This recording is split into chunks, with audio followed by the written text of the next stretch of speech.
Om Namo Bhagavate Vasudevaya. Om Namo Bhagavate Vasudevaya. Om Namo Bhagavate Vasudevaya.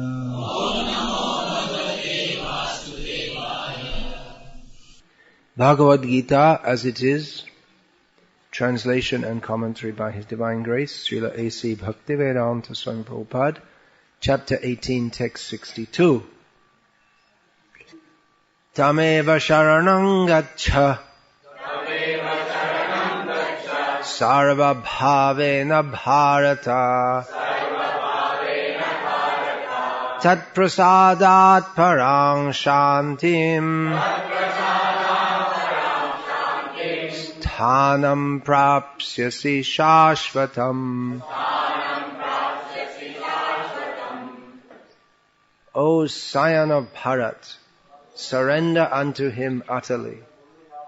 By his grace you will attain transcendental peace and the supreme and eternal abode. Purport. A living entity should therefore surrender unto the Supreme Personality of Godhead, who is situated in everyone's heart. The previous verse. Ishvara sarva bhutanam hrideshe arjuna tishtati.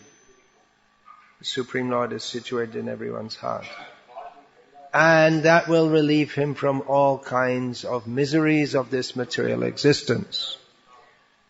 By such surrender, not only will one be released from all miseries in this life, but at the end he will reach the Supreme God.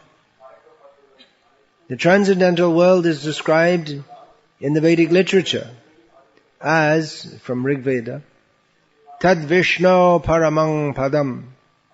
Since all of creation is the kingdom of God, everything material is actually spiritual. But Paramang Padam specifically refers to the eternal abode, which is called the spiritual sky, or Vaikuntha. In the 15th chapter of Bhagavad-gita, it is stated, Sarvasya chahang hridi sannivishtaha. The Lord is situated in everyone's heart. So, this recommendation that one should surrender unto the Super Soul sitting within means that one should surrender unto the Supreme Personality of Godhead, Krishna. Krishna has already been accepted by Arjuna as the Supreme. He was accepted in the 10th chapter as Parang Brahma Parang Dhama. Arjuna has accepted Krishna as the Supreme Personality of Godhead and the supreme abode of all living entities, not only because of his personal experience, but also because of the evidence of great authorities like Narada, Asita, Devala and Vyas. This is almost at the end of Bhagavad-gita, which was started with Arjuna lamenting because he didn't want to fight, and then Krishna speaking in various ways to try to convince Arjuna to fight. You say, trying to convince? Well, for God, why is he trying? He can do whatever he likes. But he doesn't interfere with the minute independence that he gives the living entities. So he also has to try. And then it's up to the living entities to decide whether they want to take it or not. He could just brainwash everyone to be robotic, but he doesn't want to, because he likes people to surrender to him. So, he's been successful. That will soon be tested. And Arjuna will agree, Karishe vachanam tava, I will do as you say, what you order. But here in the conclusion of Krishna's teachings, he's not telling Arjuna you have to fight. He's telling Krishna you have to surrender to the Supreme Personality, which has already been established, and as Prabhupada points out in the purport, Arjuna has accepted that the Supreme Personality of Godhead is Krishna. So the real point, they're both real points, but on a broader cosmic universal terms, not applying only to Arjuna. The Krishna's instruction to surrender to him, to Arjuna, means that Arjuna should fight, and for everyone else it means that whatever else they're supposed to do in Krishna's service. So, just a second here. So the admonition is to fully take shelter of Krishna. But you can't do that if you maintain independence. You can't be independent and dependent at the same time. Just like women can't be protected and just do whatever they like.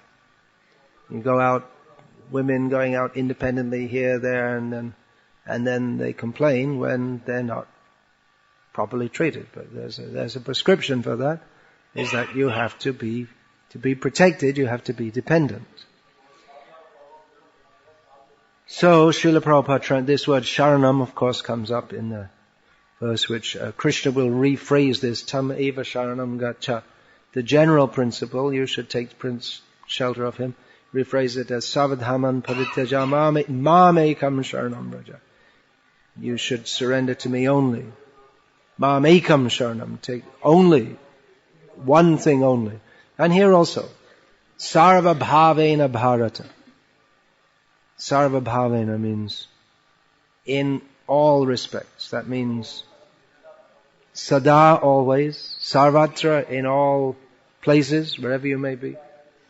Sarvata means, in all respects, without consideration of anything else. And with mind, body and words, one should take shelter. Which means to surrender, to follow the order. That's what it amounts to. It's not just some statement, like I believe in Jesus or something like this, but it's highly consequential. One has to base one's whole life around it in all respects, in all times and places. So, it's a great challenge. Sawal. Urdu word entered Tamil. So a challenge, that's actually that word challenge, if we see, that's I don't know what it comes over in Tamil, but the original word means to offer. Fight! Come and fight! It's going out and aggressively challenging someone. Fight. But it's also the secondary meaning, which is probably a more common meaning now. It means to be challenged also. And that applies on not just... Challenge literally means to offer, to tell someone to come and fight with you. And that may be extended to sports or something, challenge to a game of chess or something like that. So it's also a battle game, right? It's a more peaceful way of having a battle. But it also means to be challenged, and that means to be, if you're challenged, that doesn't necessarily mean by a person, but it can be by circumstances, or some task that is given to you. It would be which is a difficult task. You can do it, but it's going to be difficult. Just like if I decided to learn Tamil, I'm not planning to, but if I did, it would be a great challenge. I think by the grace of Krishna I could do it, but you'd have to work hard. You have to spend time, and it'd be difficult, getting it wrong again and again, and learning so many different words. And first of all, you have to learn the pronunciation. It even took our great linguist Nityananda 1 year to get the pronunciation. So Tamil's an easy language. That's what every Tamil says. Whatever language you grow up with seems to be easy. Russian's an easy language, right? Unless you're a Russian. It's a difficult language. So it would be a challenge. Could do it, but it would be a challenge. So we are challenged by various circumstances. A mother with 3 young children, the husband dies, and in challenging circumstances she brought up her children. So it's like a challenge, something very difficult. So Krishna is challenging Arjuna. Arjuna's used to challenges. That's the whole life of Kshatriyas, in both kinds of challenges. Literally, Kshatriyas, they live by challenging, or they die by challenging others and being challenged. And it's nice to read stories about this kind of thing, but actually, to be in a battle situation, it's not an easy thing. We hear about it, just like that son of the king of Virat. He was, when the Kauravas came to steal all their cows, they said, "I'll go out, I'll fight," because his father was away. So I'll fight, I'll kill them all this Bhishma and Drona and Duryodhana, Arjuna, and he went out there with his eunuch, namely Arjuna, who he didn't know, as his charioteer, and he said, he was driving out, everyone's saying, "Jai, all glories to the prince." Then he saw them and said, "Hey, drive the chariot back." And the charioteer said, "Come on, what are you doing? You're a Kshatriya, you have to fight." He said, "Well, it's more intelligent to stay alive." He said, and Arjuna, the eunuch, who couldn't put the armor on, because when they brought the armor for him, he pretended he didn't know how to put it on. And so he was trying to convince him, and eventually the boy thought, forget all this talk, and he jumped off the chariot and ran. And then the eunuch jumped off and grabbed him. Yeah, Kauravas are looking and say, "Hey, do you see that guy? That looks, the way looks like Arjuna, and the way he moves and everything." So they found out. So it's nice to talk about wars and fighting and read the Mahabharata, but the real fight is tough. So, challenge, yeah. It's nice to hear about Prabhupada, went to the West, went through so many difficulties, and it's nice to hear about. But then he also gave us a challenge and he made his disciples. He didn't, he gave them a challenge from the very beginning. I mean, even when they didn't even know hardly anything about Krishna consciousness, Prabhupada sent one group of devotees. No, not one group. He sent Mukunda to the West Coast. Go, start something. He didn't even know really what Krishna consciousness was at all. He was initiated, but never shaved his head or even thought about it. Worn devotional clothes. Sent him to the West Coast, start something. And then it was a great challenge for the devotees in New York. Prabhupada left them, and they had no idea. How are we going to go on by ourselves? And this way, he was just making new devotees, and people, they're just, they knew nothing, because the only one in the movement who knew anything about Krishna consciousness at that time was Prabhupada. So now if you join, there's so many devotees, and they know so many things, and there's so many books. At that time, there were only 3 books, which are Prabhupada's original Bhagavatams.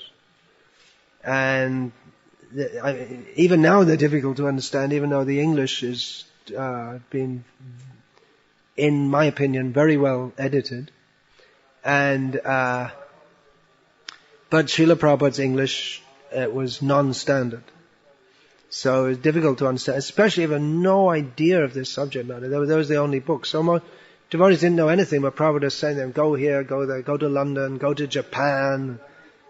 Gave them a challenge, go out, do something.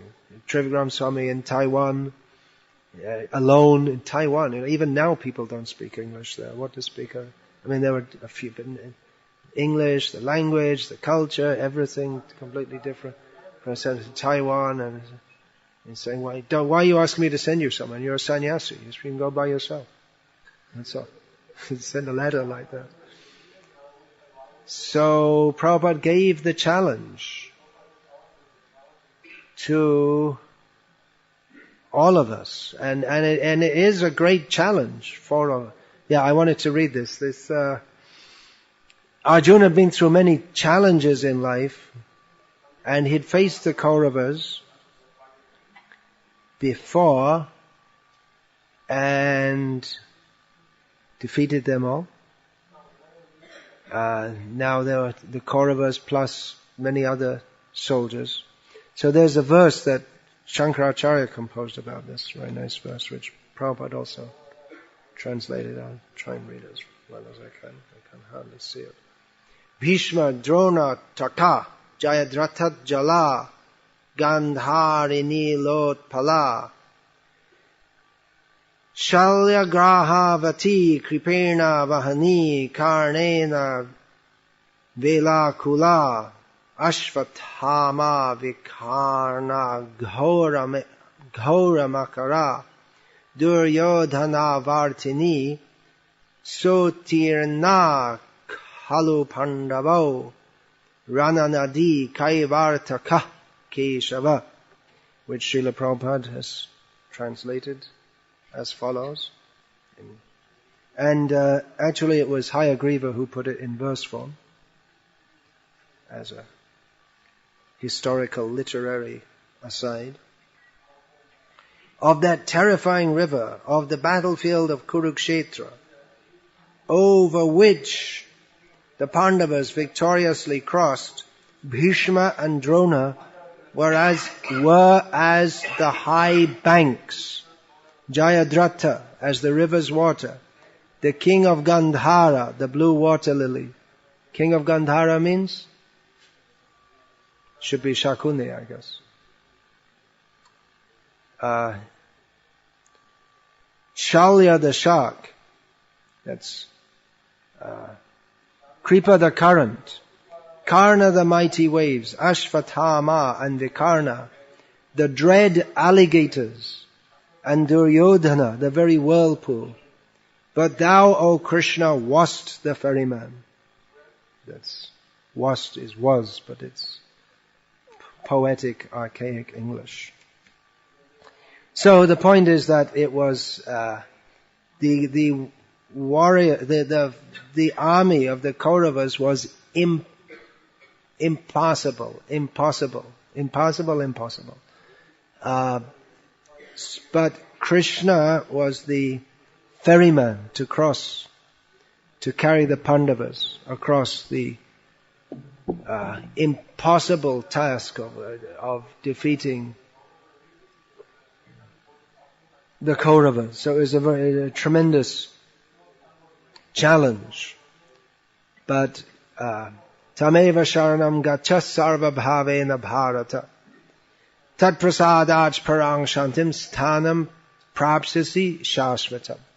Krishna told Arjuna that if you surrender completely unto me, then you will cross not only over this present situation, but over all difficult situations and attain to that situation where there are no more difficulties, where there's eternal peace.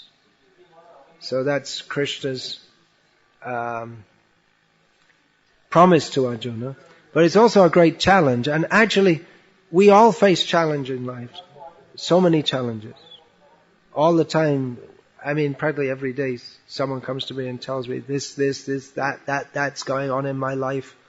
And everyone feels it's a great challenge, but that's normal. That's just the situation in the material world. Everyone is challenged. It's the dream of Maya that all this will go away and we'll just live peacefully. That's all. I'll just get some nice house in the country, and have a nice wife, and a dog, and a cat, and a few cows, and we'll live very peacefully. But then you might get bitten by bugs all night. There's some small thing like that. Or, a gang of people might come and just burn the whole house down, chop your head off, and things like, you don't know. Anything can happen anytime. Hurricane blows the whole house down. The wife runs off with the next door neighbor who's 3 miles away, their teenage son, or the husband runs off, because we don't want to be, should be fair. So the husband might run off with the next door neighbor's son. It's also possible. You never know. Anything can happen. So that's the material world. It's designed to make us think that, well, if I just adjust things a little bit this way and that way, everything will be very nice. But reality is different. Even Arjuna, he was such a sentimental fool. Excuse me, Arjuna, but I'm just echoing what Srila Prabhupada said. He said he thought, well, why don't we, what's the point of this war? Why don't we just not fight? There's no point. Actually, there's no point. You said, hey, Duryodhana, hey, why don't you just be a little bit reasonable and we can just, shake hands and whatever and, let's live peacefully. But it wasn't to be. It wasn't to be. The fight had to be there. So it was a great challenge for Arjuna to fight that fight. But the great challenge we all face in our lives, so many challenges, and we all face situations which are worse than we ever thought they would be. But the greatest challenge of all for Arjuna, even though his challenges are far more than we can ever imagine. I mean, if we were, okay, Srinivas Krishna, now put on some armor, get a sword, and go and fight the Kauravas. There's no question, You might be able to, carry a glass of water to them after the day's battle or something, to one of the soldiers. You might have that, but fight, forget none of it. I mean, maybe your forefathers, or they're martial people, but they're not. They're more like Duryodhana's side than really, because they're, it's just aggression. That's all. There's no Krishna consciousness.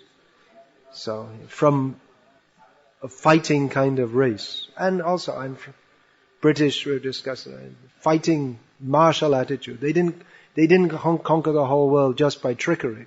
There was a lot of fighting, killing, and all this kind of thing. So, but if we were asked to go and fight, what Arjuna had to do, and he had so many challenges. I mean, apart from the fighting, there's challenges to his very character. He was so concerned to maintain good character, to uphold the good name. I mean, naturally he was of good character, but he wanted to uphold the good name of his forefathers. So he accepted the curse of Urvashi to become a eunuch, which for a Kshatriya is the most, and definitely death is far better than becoming a eunuch for a Kshatriya, rather than go against the principles of Dharma. And Urvashi pointed out that, maybe in your earth you have rules like that, but here we don't.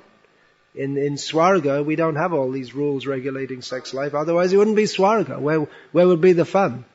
So, the Apsaras are there, the Prabhupada sometimes called them heavenly prostitutes. So it's a great challenge. Again, back in the court of Virat, after that, all that was all over. It was understood that Arjuna is Arjuna and not a eunuch. So the king offered, then you should take my daughter. And he said, well, that's not very good, because she's confided in me like a daughter, and people would think that she was married to me because while I was during that 1 year when I was a eunuch, actually there was something going on between us. So to save her good name, but I can't refuse you at the same time, so let her be my daughter-in-law. And then Uttara, she married Abhimanyu. So like that, I mean, it was no doubt she was an extremely beautiful young woman, but Arjuna, he didn't think that now it's an opportunity for me to enjoy, but he always thought in terms of dharma. But it's a challenge, even before the battle of Kurukshetra, the challenge, how to think, how to understand, and to submit to Krishna. And that's the great challenge, because Arjuna, he thought he was a great pandit, and he's spoken dharma. I have spoken dharma, Krishna. You don't understand, but now I've told you, so now you can understand. That's what he was saying practically to Krishna. Adharma bhibhavad Krishna. It will be adharma, Krishna. He's telling Krishna.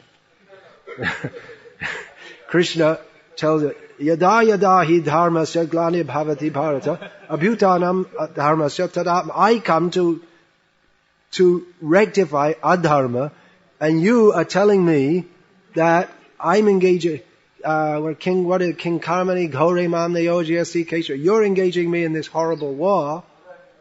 You don't understand dharma, I understand. Right? Krishna says, actually, I understand dharma. You don't understand dharma. So, but Arjuna's thing, I'm Arjuna. I didn't accept Urvashi. I didn't accept Uttara. I'm the great authority on dharma.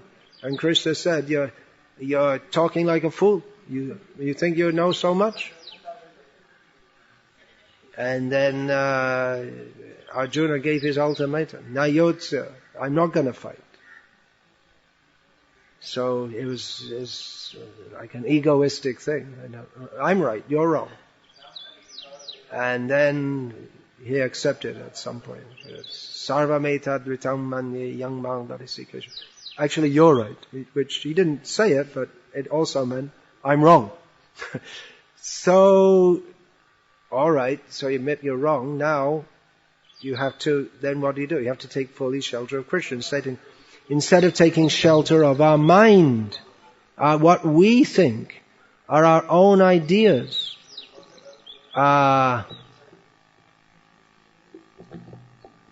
because yadahankaram ashritya nayotsya iti manyase. Krishna had said, Arjuna had said, nayotsya iti govindam uktva tushnam vabhuvaha. I will not fight, he said, and became all depressed. Now Krishna says to him, if you take shelter of your ahankar, your egoism, and you go on saying, nayotsya, I won't fight, mityaisha vyavasayas te prakritis tvam niyokshati. You'll be misdirected, and anyway you'll have to fight.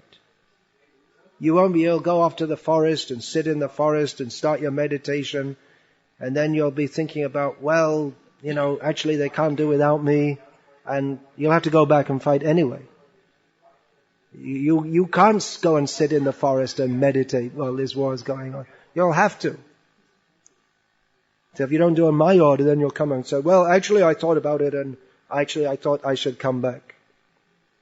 You'll have to fight.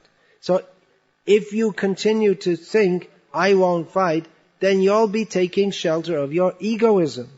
And Krishna says, Tameva sharanam gacha. You take shelter of me. Don't take shelter of your egoism. So that was a great challenge for Arjuna. To not only admit I'm wrong, but to fully take shelter of Krishna, giving up all his personal ideas. There's another thing, Arjuna, when he says something that, Kshatriya, that's it.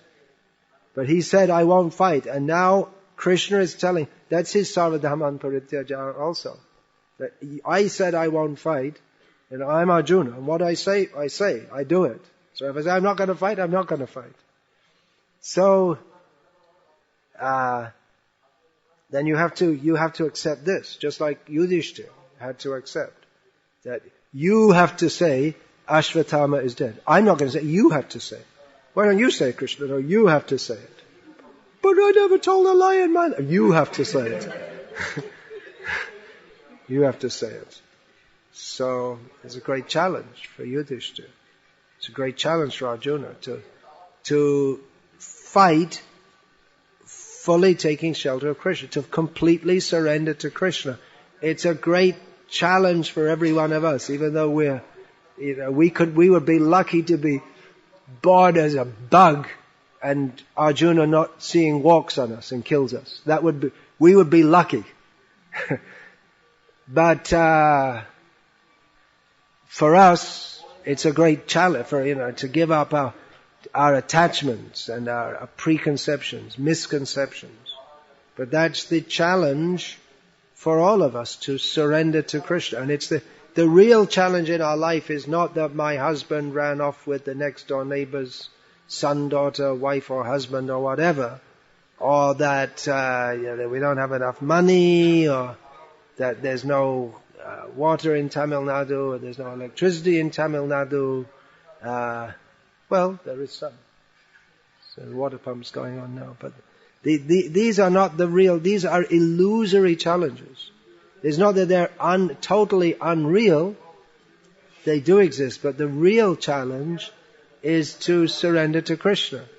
That's the challenge for all of us.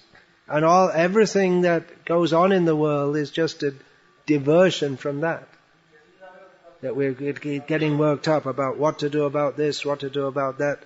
Save the whales, save the dogs, save the cats, and save the American children, not the Pakistani children, and like that. So all these different challenges.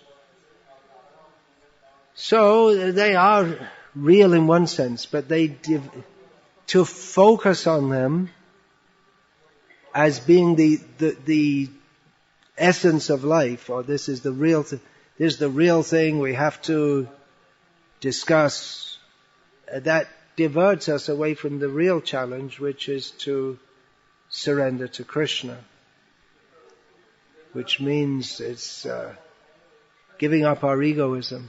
It's not a very easy thing.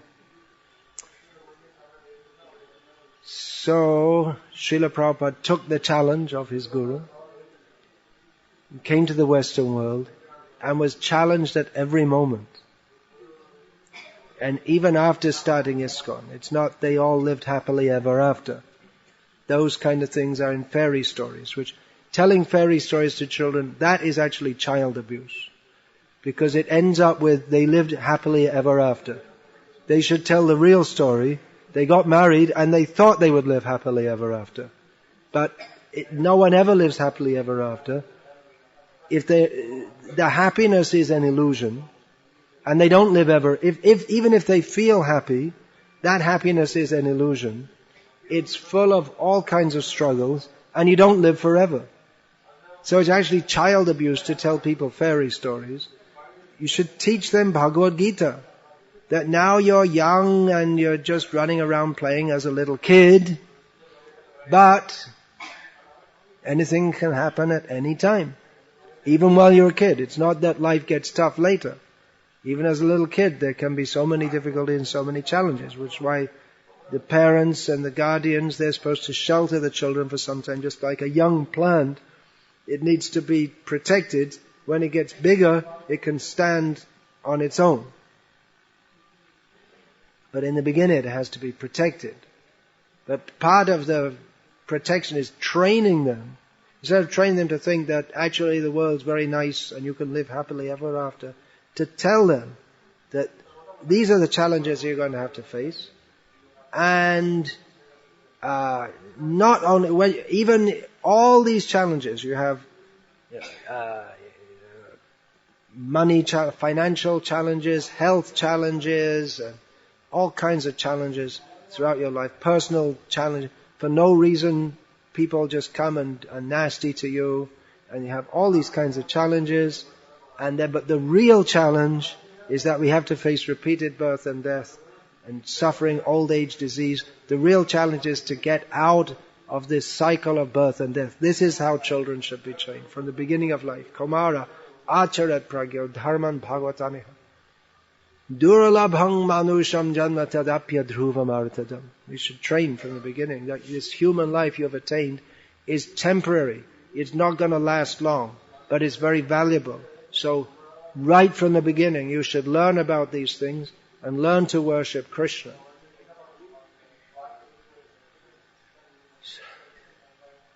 So we're all faced with this challenge. Prabhupada took the challenge to take Krishna consciousness to the Western world. It was almost impossible. I mean, by material calculation, it was not possible for anyone to bring Krishna consciousness to the West. And it's not that Prabhupada's godbrothers didn't know that it wasn't wanted, but they hadn't taken up that challenge.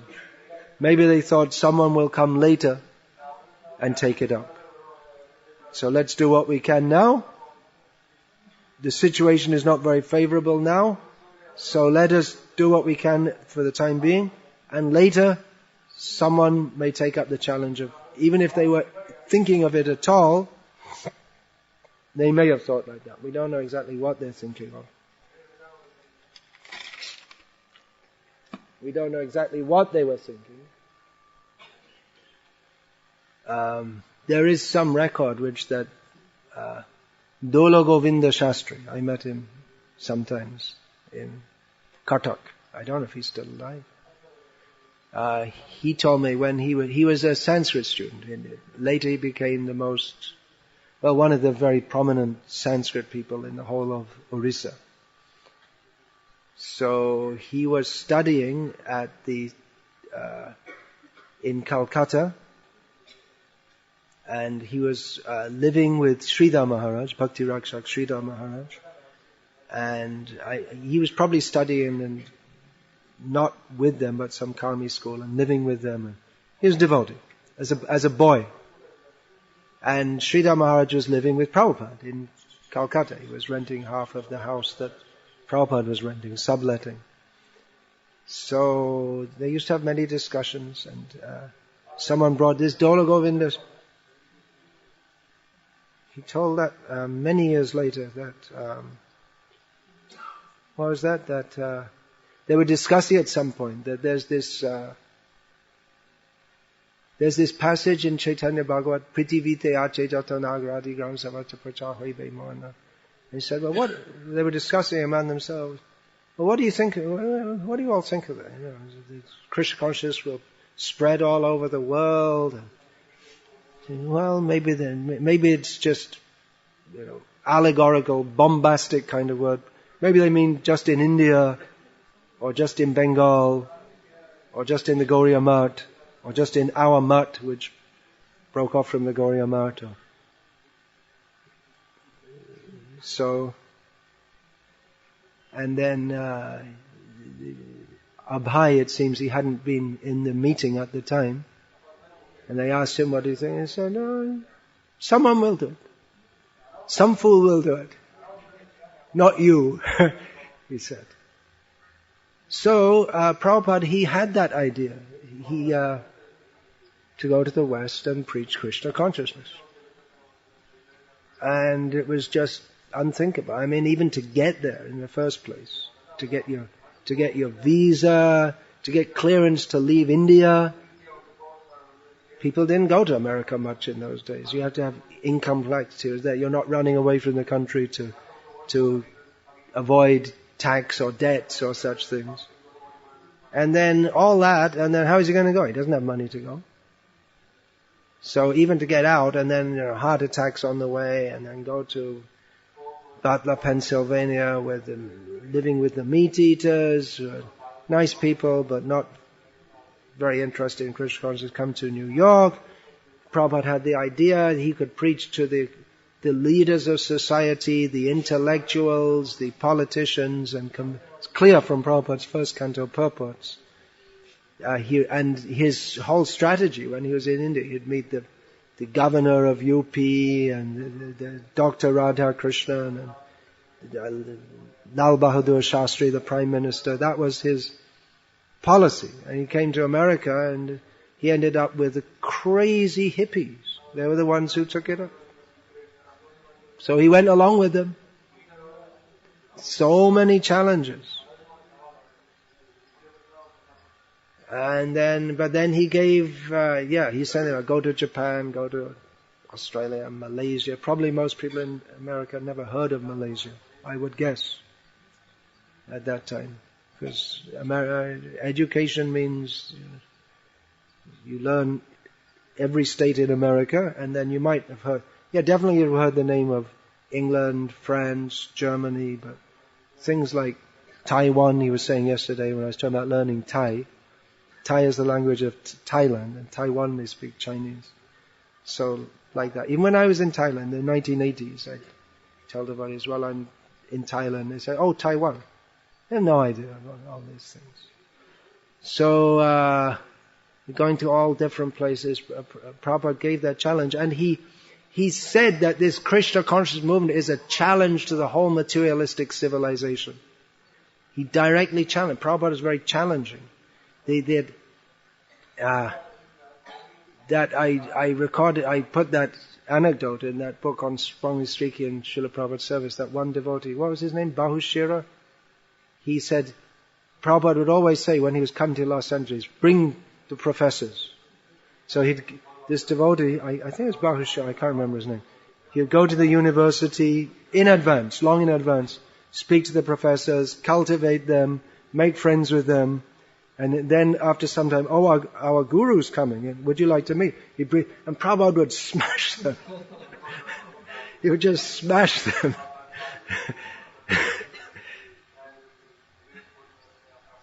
He would not just call them names, but he would point out that you're supposed to be theologians, he would say to them, and you do not even know what kind of theologians are you. You don't know what is God. You don't know what is the soul. Like this. And then they would be fried and they wouldn't come again, and Prabhupada would say, bring more, bring more.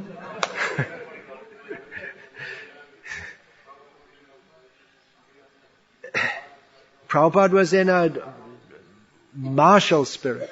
He inculcated that in his disciples, to fight this owl civilization. We have to fight these owls.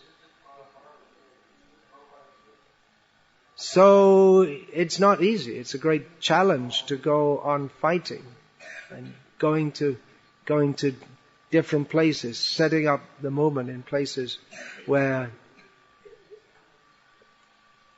people don't know and they don't want to know. Jayadvaita Swami recently told me he'd been in Egypt, and he was suggesting we could send someone to Egypt. Maybe 5 years ago might have been better. Now it's a very tense situation. You could still preach there. Doesn't mean you can't preach there, but even when the situation was more peaceful, now it's very disturbed, it would be a great challenge to preach there, because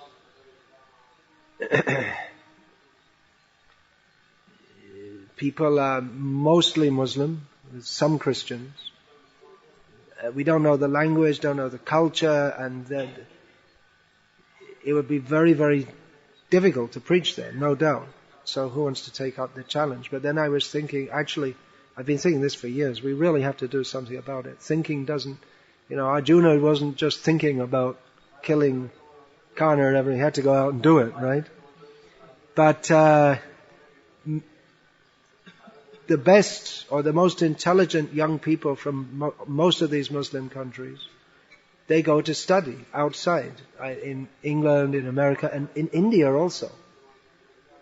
So maybe the best thing to do is target them here and then train them up and send them back. That's one thought. Otherwise, cracking the Muslim world is a great challenge, which our movement hasn't taken up at all so far. I mean, it's not that there isn't preaching in the Muslim countries, but we haven't taken it up very seriously as a mission.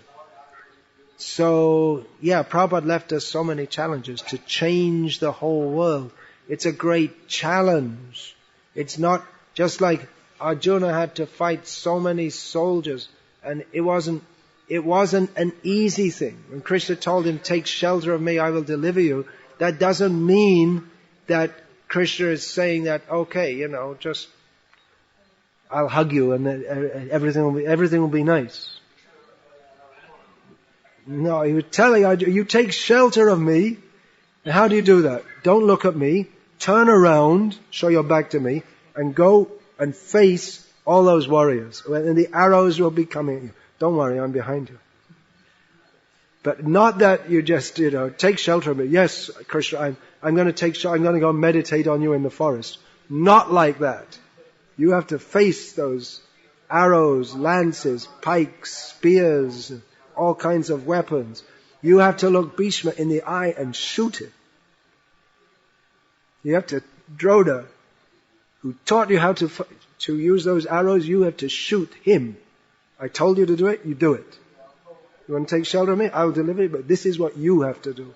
Not easy. No easy way out. Nothing easy.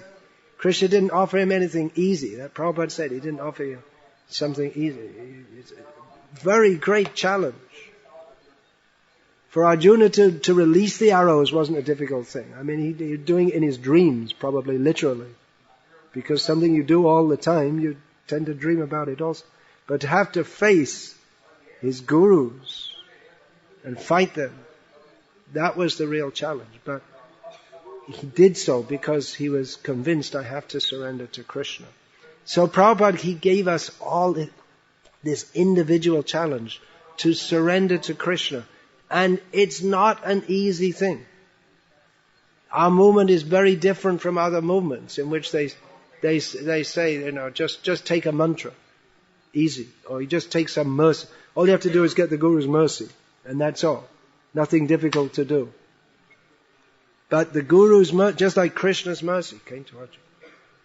How did Krishna's mercy come? Go and do exactly the very thing which you don't want to do. And you so much don't want to do it that you're willing to defy even Krishna, who's your lifelong friend and who you know to be the Supreme Personality of Godhead. You're so much against it, you have to do that thing.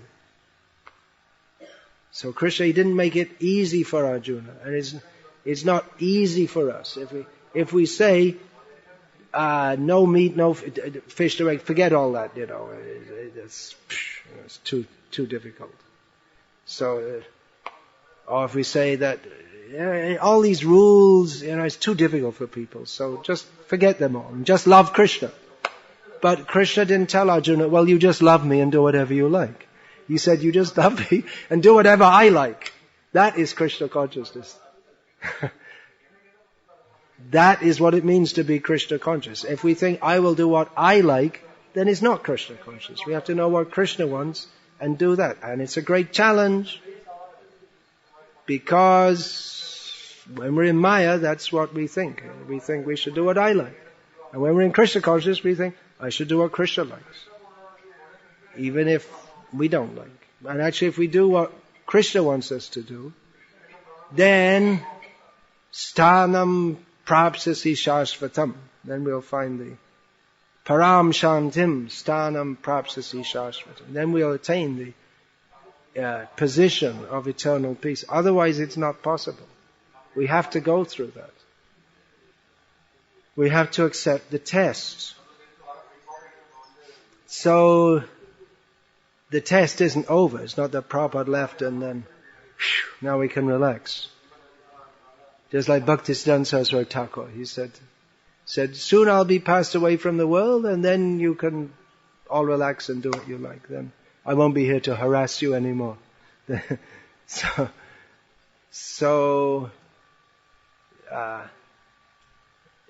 But he left his challenge behind. He said about his own Guru that he lives forever by his divine instructions and the follower lives with him. But the follower doesn't just mean someone who's, I'm a Prabhupada disciple. I'm a Prabhupada disciple, so but a follower doesn't mean that you just sat down sometime in a sacrifice and had some beads given to you. To follow, it's a great challenge. To follow. Sarva bhavena. In all respects, in all times, all places, all circumstances, mind, body, words. We're always thinking what I want to do, I want to do, I want to do. And after all, you can dovetail everything. You can. Well, not everything. You can't dovetail cow slaughter in Krishna's service, for instance. You can't dovetail sense gratification. You can't. And you may think, well, I do what I like for Krishna. But as long as you're thinking, well, I'm doing what I like, it's not really for Krishna at all.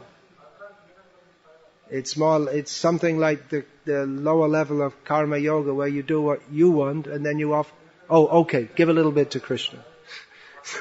That's not bhakti. That's a step, you can say. But dovetailing what we want to do and for Krishna, that's not surrender to Krishna. You can say it's a step in the right direction, but it's not surrender to Krishna. And that step is not enough to step over the ocean of birth and death. That won't carry us there. We'll still be in the material whirlpool. So to fully surrender to Krishna, that's a great challenge. To spread Krishna consciousness all over the world, it's a great challenge because we have to challenge the materialistic society. Some members of ISKCON, they say that, well, you see, you can follow any culture and practice Krishna consciousness. Prabhupada spoke of cultural conquest, but there's this idea, well, actually you can follow Western culture or any culture, but that's not correct. I mean, obviously in the Western world you have to make some adjustments, as Prabhupada himself did. But Western culture or any sense gratification culture is for sense gratification. And sense gratification is not the platform on which to serve Krishna. So if we say, well, we'll do the Western style Krishna consciousness, like we'll have instead of having a kirtan, we'll have a mantra rock dance. So, like rock music, which is meant, it just stirs up the lower emotions. The very music the very style of music stirs up the lower emotions. And I don't know much about chakras, but I'm sure it stimulates the lower chakras and all this kind of thing. So, the very sound of the music it evokes lust and anger. It brings out, the very type of music brings out the worst in people. So, it's not very conducive for Krishna consciousness. It might attract a lot of people, but to what? Not to Krishna. So there's an example that and then we all, and it's just like in the West, it's quite common that men and women, when they meet each other, they don't know each other, they're in public, and they just give each other a little embrace. Which, even husband and wife don't do that in India, even now. Even now some of them hold their hands. But to publicly embrace, but you don't even know each other. You just give a little embrace. It's just cat and dog society, as Prabhupada would say.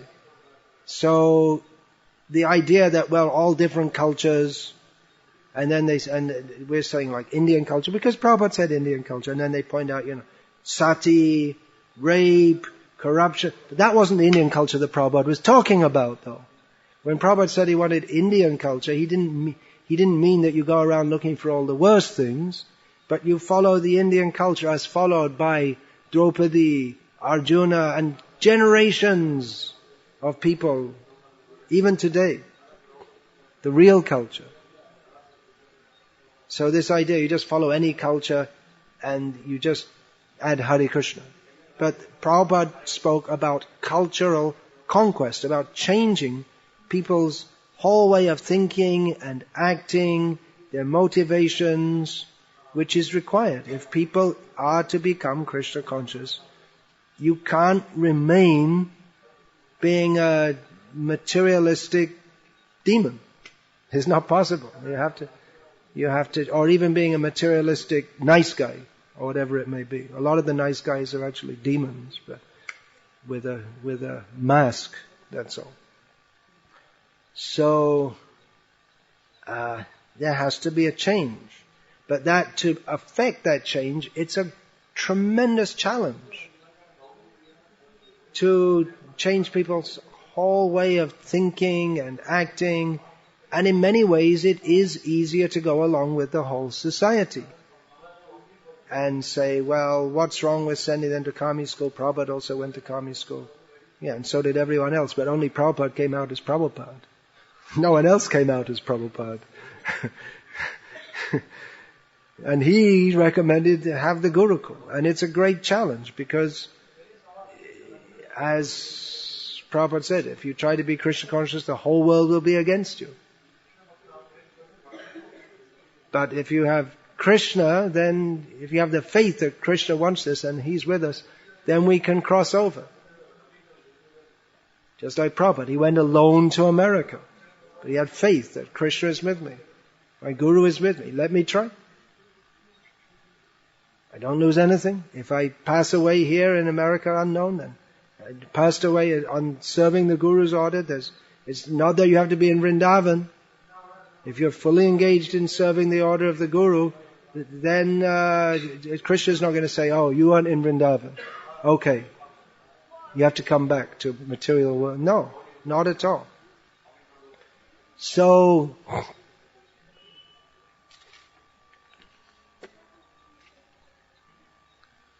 Prabhupada took up that challenge, and it was practically impossible, but taking up the challenge, it's not just like this, what's that name, that Virat Kumar, what's that boy's name? You blow a trumpet, do, then you march out to battle, and you say, oh my God, run back again. So it's not a matter, you have to, it's like every moment by moment, all kinds of things definitely will come up, all kinds of difficulties. You can't live in this world without there being all kinds of difficulties. And if you try to preach Krishna consciousness, you'll get more difficulties. And if we tell people that, then they'll think, well, I don't want this. I came to religion so I could get stress relief. Or I can get some peace in my life. Just like Krishna tells Arjuna here. You can get param shanti. Tat prasadat param shanti. You can get it. But first you have to take shelter. And taking shelter means you have to go through so many things. You'll get, even while you're fighting, you have the supreme peace. Because you know that Krishna is with me. Whereas you can live peacefully in the forest, forgetting Krishna, and you'll be in anxiety and you'll be preparing for another birth in this material world.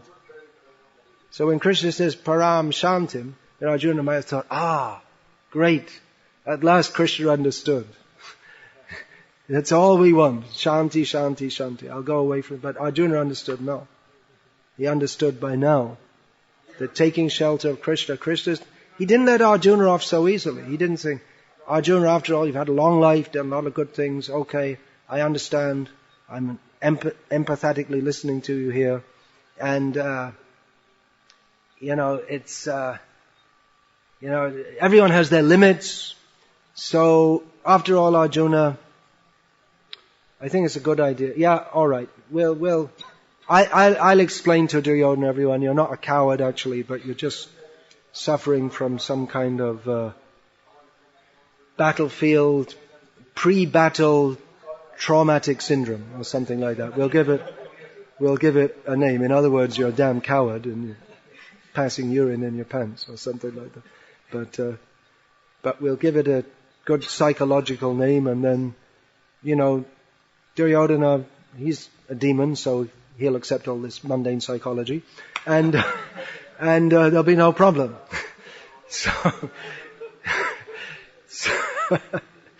So Krishna didn't say that. No excuse. Arjuna, he had all these excuses.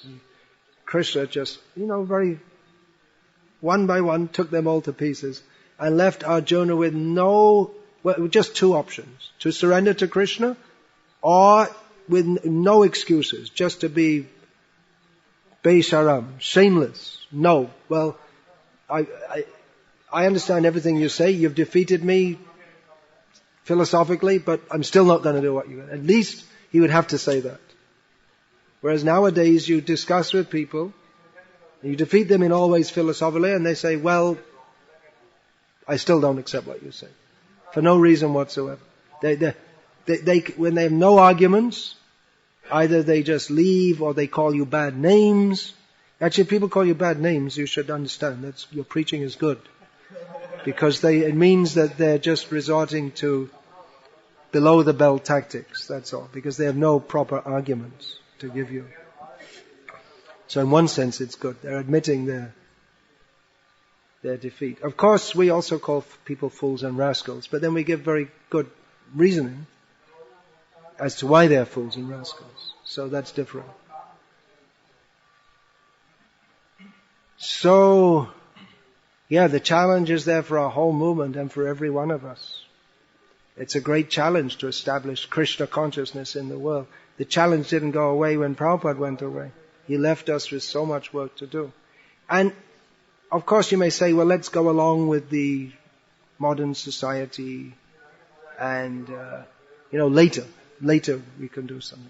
But it doesn't work. Just like Arjuna could have said, well, let me take a sabbatical. I'll go off for a year or two and think about it. No, the challenge is right now. You're going to face it or not face it?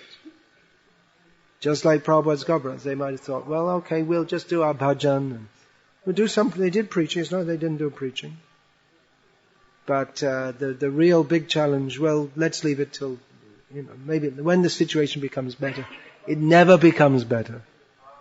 It never becomes better. In this material world, you think, we'll wait for the situation to become right.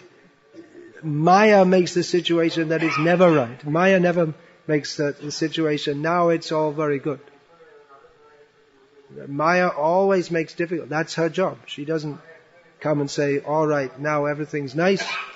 Now, you just go and give a lecture and everyone will fall down and surrender and fully give up all their materialistic ideas and fully surrender to Krishna. It's not like that.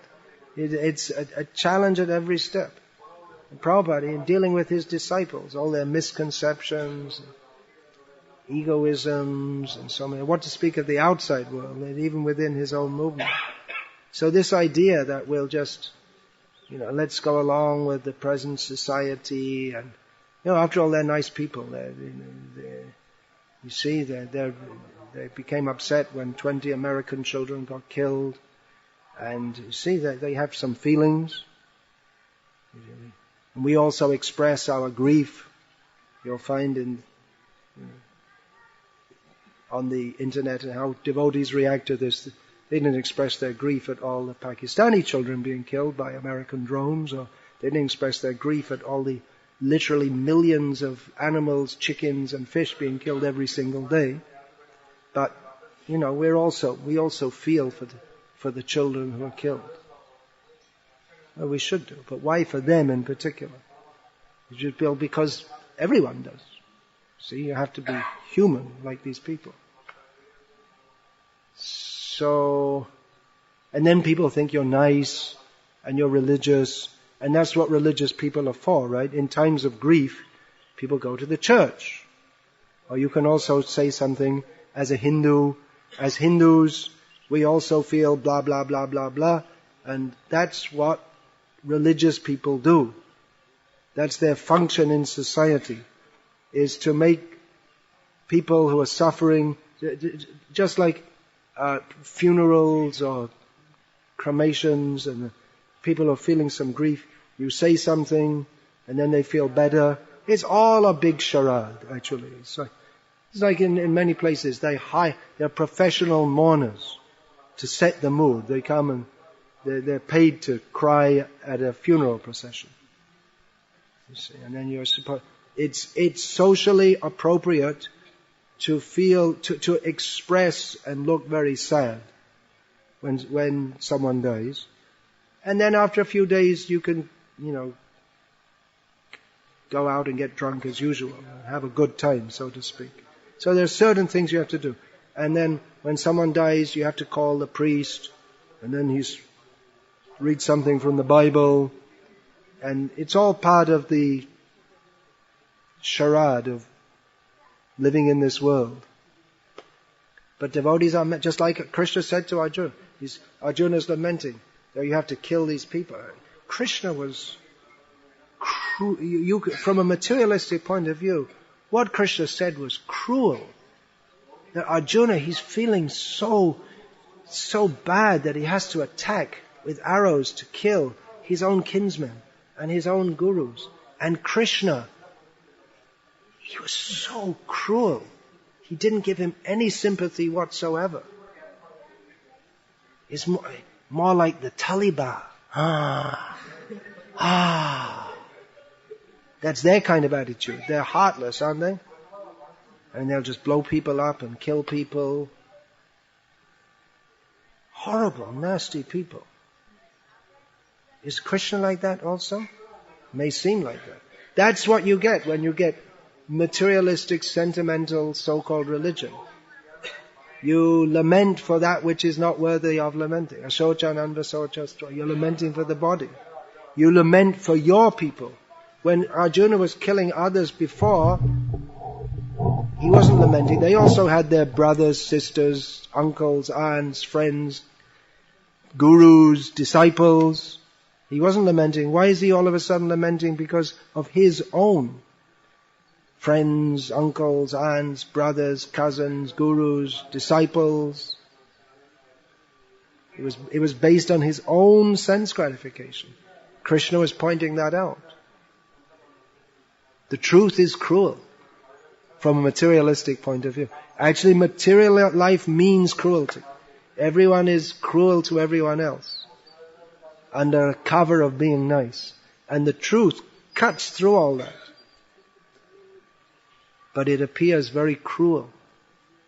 Bhaktisiddhanta Saraswati Thakur said, the sadhu stands with a sword to cut the misconceptions. Just like at the yajna, the sacrificial animal is to be chopped. The neck is to be chopped. So it appears to be very cruel. But that is required. We have to go through that, the challenge as a movement. If we don't accept the challenge, then we can't be purified, either individually or collectively. We always have to take the challenge. And it always will be a great challenge. Nowadays, you can't go to open up Japan as a new country, because it was opened up years ago. You can't go to open up Malaysia as a new field for Krishna. It's already been opened up. You can go to different places in India, but the movement's already well known, so it's always a challenge. But if you're going to places like maybe in Africa, Egypt, that's a challenge. You want to take a challenge. But anywhere to practice or to preach Krishna consciousness, to take up this varnashram, gurukul, it's going to be a great challenge for anyone to take up Krishna consciousness seriously. It's going to be a great challenge. Friends, relatives, they'll all protest. Why are you doing this? Why are you sending your son? Why are you spoiling their life? It's heavy. It's a heavy challenge to parents if they want to send their children to Gurukul. Why are you spoiling your children's life? It's a very, very heavy thing to say. If you're not fully convinced that I have to give my children what Krishna wants and not what these people say, then you'll waver.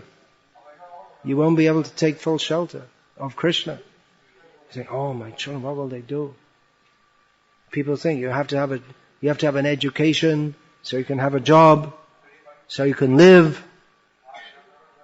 That's another big illusion created by whole society, because previously people didn't have money. They didn't have educational qualifications. There were no such things as universities, school certificates, or any such things. Most people didn't know how to read. Reading and writing, that came when people became more stupid. Otherwise, that was there, but it was mostly people would learn by hearing. It's only when people became more stupid that reading and writing became the basis of education. So, and then you have to have money. And most people all over the world until recently lived without money. It wasn't required. And nowadays you can't imagine. Money means you grow some food and then you barter other things, and what's it? Money is for people who are interested in merchants, vaishyas and kshatriyas. Even money, first sign of wealth is cows and grains. And then gold. Gold is not the main thing.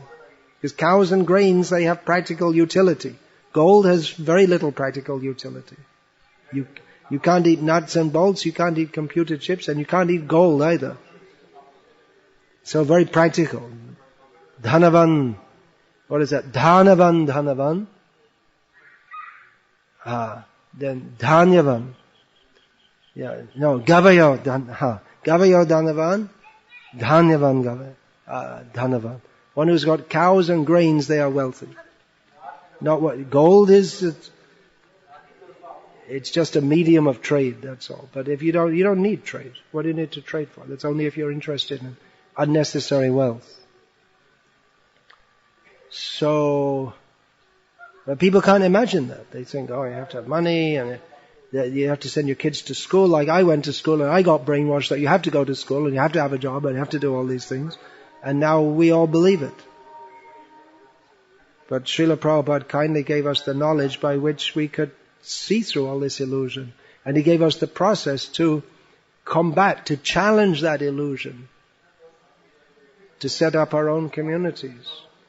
To set up our own schools. It's a great challenge to do it, and people will try to stop us. They will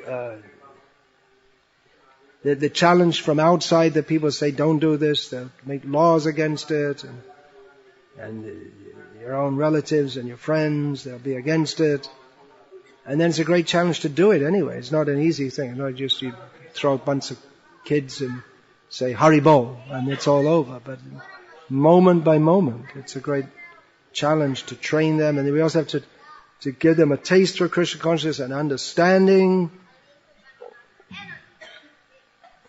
So these are the challenges. But that's what we have to go through. There's no easy way to Krishna consciousness. You may say, well, why don't we do like all these, what we used to call cheating gurus? And, smile at people and tell them about personality development, stress management, and all this kind of thing. What is that? Bhagavad-gita for world peace. It's funny, isn't it? Bhagavad-gita for world peace. Like that's the main object, is world peace. Tell people all these things and make the two major functions of ISKCON are making sure that people get enough to eat and feeding people. Whoever comes to us with an open hand, we fill it up with food. And the other function is in this world in which people are feeling so much stress, to give them a spiritual function. We don't say what the spiritual function is, by which we can make the world a better place to live in. So if you say this kind of thing, completely vague, like Sri Sri Ravi Shankar, something very just spiritual, no definition of what spiritual means, and just to make the world a better place. People love it. Oh, so good. See, we say this, and then later on we're cheating. So it's easier. It's much, much easier to cheat people than to give them what is actually for their benefit. Much easier. What is actually for their benefit is to surrender to Krishna. They don't want that. If you tell them that, well, you just chant this mantra and give me, used to be $35. Now I heard in America last time it was like $6,000 or something. It's like become really exclusive. A few $1,000s. This TM. Anyway, TM's not very popular these days. So just some monetary exchange. You give me the money, and then I give you a mantra, and that's it. People love it. Great. You got money, you can buy a holiday, you can buy a girlfriend, you can buy a new set of clothes. Even if you don't have money, you can get on credit. And you can buy a mantra, where you get all the stress from all these kinds of things, and you just get free, and then you just think I'm God, and wonderful. Very easy to cheat people. to give them the truth is very difficult because people are inimical to it. They don't want it. They don't like it. But that is our only duty, is to give to people what they need and not what they want. So that's our challenge. Krishna is not asking us to go out and fight against Duryodhana, Bhishma, Drona, Jayadratha, Karna, Ashvatthama, but he's telling you have to fight against all these owls, this owl civilization.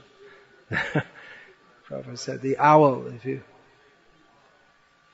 you tell him there's the sun, he'll close his eyes and say, there's no sun, I don't see any sun. So the sun is there, but they refuse to see it. So you have to fight with all these owls. That reminds us of Ashvatthama also. Before he killed, the battle of Kurukshetra was over, and the Kaurava forces were totally devastated. There's still many of the Pandava forces alive. And then he saw some owls. There's some mice were asleep, and the owls just came and ravished them, destroyed them. So he got an idea.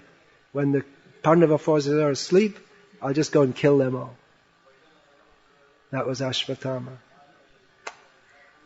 So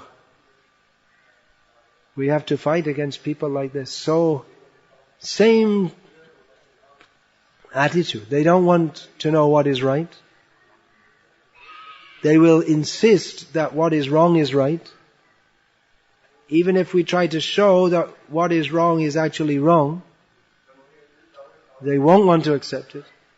The owls, we have to fight with them. That's Prabhupada's order. And the fight comes in different ways. Like, for instance, catching your kids who are running around and disturbing the class. It's all part of the You can say, let them run. Let them run. Let them just enjoy themselves while they're young. But then you have to train them. Otherwise they'll grow up to be owls. Instead of tattvadarshi, those who can see the truth, they'll be owls. So you have to train them. It's a great challenge. The whole society will go against. They may also go against you. Parents often say, well, what if our children, when they grow up later, they don't accept? What can you do? You did your duty. You tried. You have to try at least. So, Hare Krishna. Any question or comment about this? All right. Hare Krishna. Some things in Krishna consciousness are less challenging than others. Taking prasad is least challenging. So there are some less difficult things also. And we can present to people, in the beginning at least, it's like this. But take prasad, sing, dance. And when it comes to talking with them, then we have to say, especially the leaders, we have to convince them. Say, actually, there are so many problems with everything you think. Now you hear this. So, Hare Krishna. Srila Prabhupada ki jai. Shri Gaura Nitai ki jai.